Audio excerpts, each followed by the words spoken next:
Hello friends, welcome back to our channel. और आज हम एक और नई कमाल की एनिमे सीरीज को स्टार्ट करने जा रहे हैं जिसका नाम है डीमन स्लेयर। इस एनिमे मूवी के 3 सीजन्स और एक मूवी आ चुकी है और सीजन 1 में टोटल 26 एपिसोड्स हैं जिसे हम एक एक करके अपने चैनल पर एक्सप्लेन करेंगे। तो चलिए स्टार्ट करते हैं इस कमाल के डीमन एडवेंचर को एक छोटी सी ओपनिंग के साथ। मिल चुकी है वजह जीने की मुझे, ना सहूं ना थमूं ना रुकूं।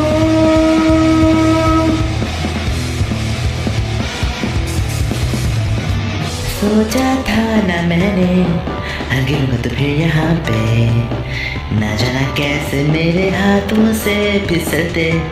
मेरी सांसों की तो है ये धुन, मैं बिखरा यहाँ, मैं टूटा सा हूँ यहाँ, सहमा सा हूँ यहाँ। रातों को कहाँ खोजूं खुद को, कहाँ हाँ खोजूं खुद को मैं। कहते क्या हो मुझे तुम, मैं सुनूं ना किसी की। मिल चुकी है वजह जीने की मुझे, ना सहूं ना थमूं ना रुकूं। कहता मैं ना ख्वाबों को मिटा सकूं, तुम रोको मुझको ना रुकूं। तो गई यकीन ना डरना तू किसी से, अब तो दुआ मुझसे वो कहे हम तो ना रुके। कहता मैं ना ख्वाबों को मिटा सकूं, तुम रोको मुझको ना रुकूं। तो कर यकीन तू मुझ पे, अब तो दुआ मुझसे वो कहे हूँ यहाँ पे।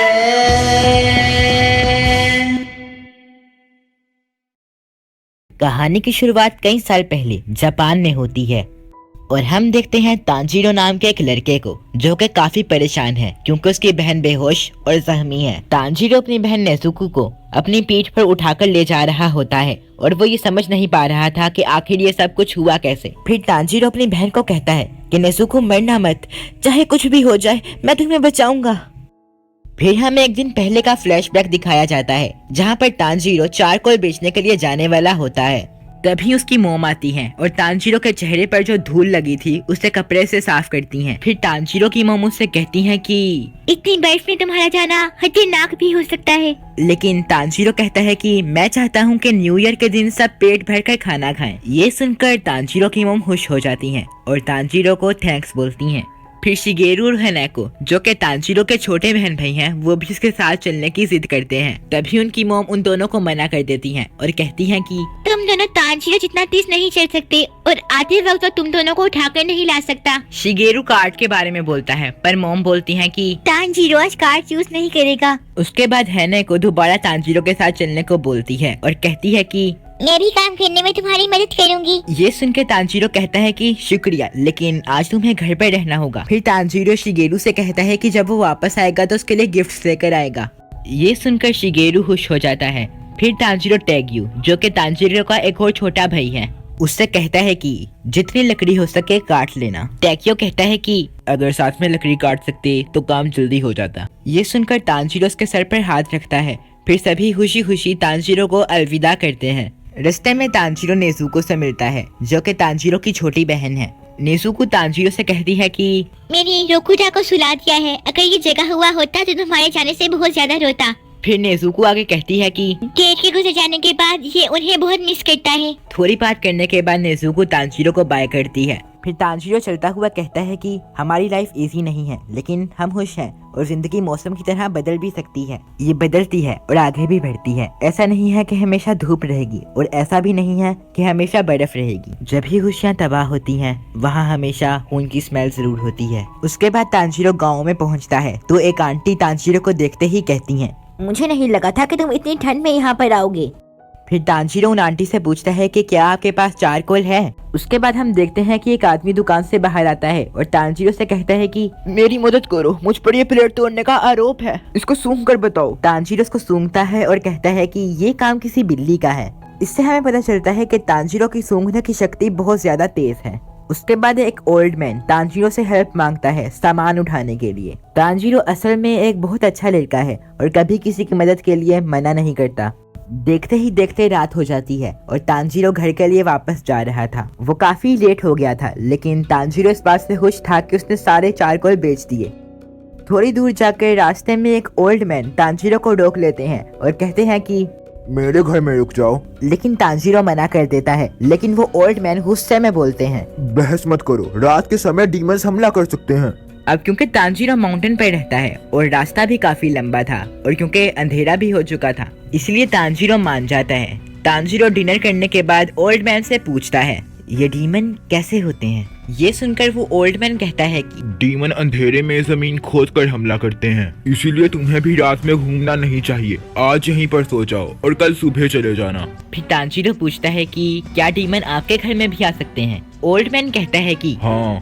तांजीरो कहता है कि फिर वो सबको खा क्यों नहीं जाते? ये सुनकर वो ओल्ड मैन कहता है कि डीमन स्लेयर्स उन डीमन से हमारी रक्षा करते हैं। फिर जब वो ओल्ड मैन सो जाते हैं तो तांजीरो सोचता है कि इन ओल्ड मैन ने जब से अपनी फैमिली को खोया है तब से ये काफी अकेले हो गए हैं। मेरी दादी भी अपने मरने से पहले ऐसे ही मुझे डीमंस की कहानियां सुनाया करती थी। लेकिन तांजीरो को इन बातों पर ज्यादा यकीन नहीं था। अगली सुबह ओल्ड मैन को अलविदा कहने के बाद तांजीरो अपने घर के लिए निकल पड़ता है। तांजीरो चलते हुए अचानक रुक जाता है और हैरान हो जाता है क्योंकि उसे खून की स्मेल आती है। फिर तांजीरो घबराता हुआ घर की तरफ भागता है और वो देखता है कि घर के बाहर नेजुको और रोकुटा जख्मी होकर गिरे हुए हैं। ये देखकर तांजीरो की आंखों में से आंसू निकल आते हैं और वो नेजुको के पास जाता है और उससे पूछता है कि यहाँ क्या हुआ, लेकिन नेजुको कुछ नहीं कहती।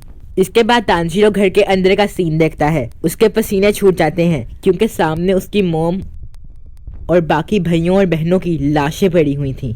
सिर्फ नेजुको की बॉडी अभी गर्म थी, जिसकी वजह से तांजीरो को पता चलता है कि नेजुको अभी जिंदा है। फिर तांजीरो बिना कोई देरी किए नेजुको को अपनी पीठ पर उठाकर भागता है ताकि कोई डॉक्टर उसका इलाज कर सके। लेकिन आधे रास्ते में ही तांजीरो थकने लगता है और शहर का रास्ता सिर्फ अभी आधा ही तय हुआ था। थोड़ी दूर जाने के बाद नेजुको होश में आ जाती है और तांजीरो को धक्का देती है, जिसकी वजह से तांजीरो और नेजुको ढलान से नीचे गिर जाते हैं। तांजीरो कहता है कि बर्फ की वजह से मैं बच गया। फिर तांजीरो उठता है और आसपास नेजुको को ढूंढने लगता है। वो देखता है कि नेजुको एक पेड़ के पास खड़ी है। वो पूछता है कि क्या तुम ठीक हो, लेकिन नेजुको इसका कोई जवाब नहीं देती और तांजीरो पर ही हमला कर देती है। तांजीरो खुद को बचाता है, लेकिन उसको समझ नहीं आ रहा था कि नेजुको ऐसा बिहेव क्यों कर रही है।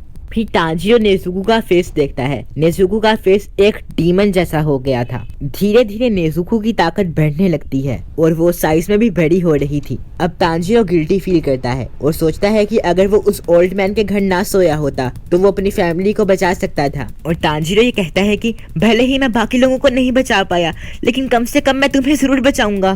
तांजीरो को यकीन था कि नेजुको ने उसकी फैमिली को नहीं मारा है, क्योंकि उसके घर के पास एक अनजान स्मेल आई थी जो कि जरूर किसी डीमन की होगी। फिर हम देखते हैं कि नेजुको के आंसू आ जाते हैं, जिसका मतलब है कि नेजुको में अभी भी ह्यूमन इमोशंस हैं। पर अचानक से कोई नेजुको पर हमला कर देता है, लेकिन नेजुको खुद को और तांजीरो को बचा लेती है। तांजीरो से पूछता है कि तुम कौन हो। फिर तांजीरो की नजर डिस्ट्रॉय डीमन स्वॉर्ड पर जाती है, जिसे देखकर तांजीरो समझ जाता है कि ये शख्स एक डीमन स्लेयर है और वो नेजुको को मारना चाहता है क्योंकि वो एक डीमन बन गई है। डीमन स्लेयर पूछता है कि तुम उसको बचा क्यों रहे हो? ये मेरी छोटी बहन है। डीमन स्लेयर को समझ नहीं आता और वो कहता है कि इसको तुम अपनी बहन बोलते हो? फिर जैसे ही डीमन स्लेयर भागकर इनकी तरफ आता है, तांजीरो नीचे बैठ जाता है और देखता है कि नेजुको उस डीमन स्लेयर के पास है। ये देखकर तांजीरो घबरा जाता है। फिर डीमन स्लेयर कहता है कि मैं तुम्हारी बहन को मारने वाला हूँ।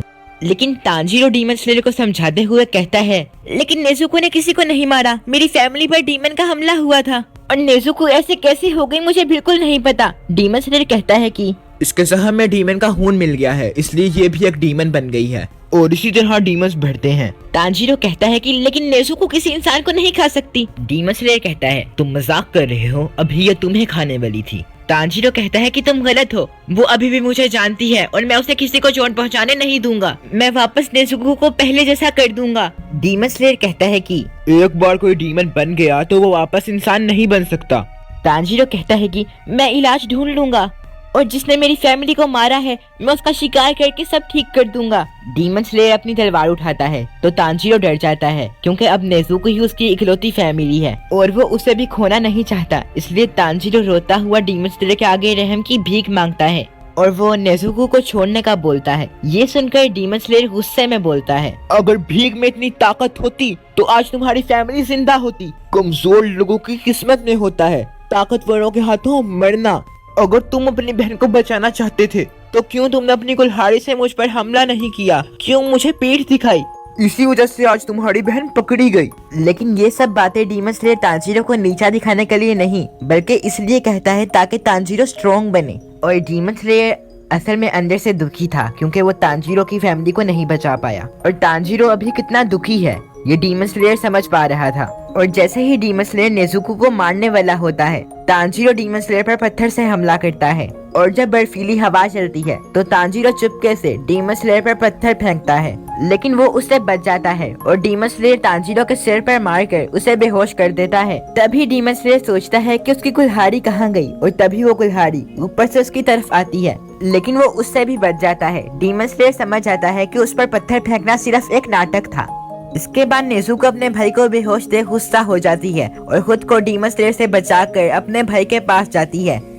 ये देख डीमन स्लेयर डर जाता है। उसे डर था कि नेजुको तांजीरो को खा जाएगी, लेकिन नेजुको ऐसा नहीं करती और अपने भाई को बचाने के लिए वो डीमन स्लेयर से लड़ने लगती है। ये देख के डीमन स्लेयर हैरान हो जाता है क्योंकि उसने आज से पहले ऐसा कुछ नहीं देखा था। डीमन स्लेयर सोचता है कि मैंने तो सुना था कि डीमंस भूख लगने पर अपने घर वालों को भी खा जाते हैं, और ये मैं काफी बार देख चुका हूँ। और इस मोमेंट पे तो उसे भूखा होना चाहिए था और उस बच्चे को खा जाना चाहिए था, लेकिन वो उसको बचा रही है। ये देख डीमन स्लेयर सोच में पड़ जाता है और सोचता है कि ये दोनों भाई बहन बाकियों से अलग हैं। फिर डीमन स्लेयर एक हमले से ही नेजुको को भी बेहोश कर देता है। आगे हम देखते हैं कि तांजीरो के आसपास उसके भाई बहन और मोम थी। तांजीरो की मोम कहती हैं कि हमें माफ करना, हमने तुम्हें पीछे छोड़ दिया और नेजुको का ध्यान रखना। फिर तांजीरो को जब होश आता है तो वो देखता है कि नेजुको बेहोश पड़ी है। नेजुको को जिंदा देख तांजीरो की आंखों में आंसू आ जाते हैं। ये देख के डीमन स्लेयर कहता है कि तो तुम उठ गए, एक आदमी से मिलो जिसका नाम साकोंजी ओरुको डाकी है, जो माउंट सागेरी के बीच रहता है। उनसे मिलो और कहना कि गियो टोमियोका ने तुम्हें यहाँ भेजा है। और तुम्हारी बहन अभी तो ठीक है, लेकिन इसे कभी धूप में मत लेकर जाना। ये बोल के डीमन स्लेयर वहाँ से चला जाता है। उसके बाद हम देखते हैं कि नेजुको और तांजीरो अपनी फैमिली की कब्र के पास बैठे होते हैं। तांजीरो उनकी आत्मा की शांति के लिए प्रे करता है। डीमन पावर की वजह से नेजुको के सारे जख्म भर गए थे। और थोड़ी देर बाद तांजीरो नेजुको का हाथ पकड़कर उस माउंट सागेरी की तरफ चल पड़ता है। और एपिसोड नंबर 1 यहीं पर खत्म होता है।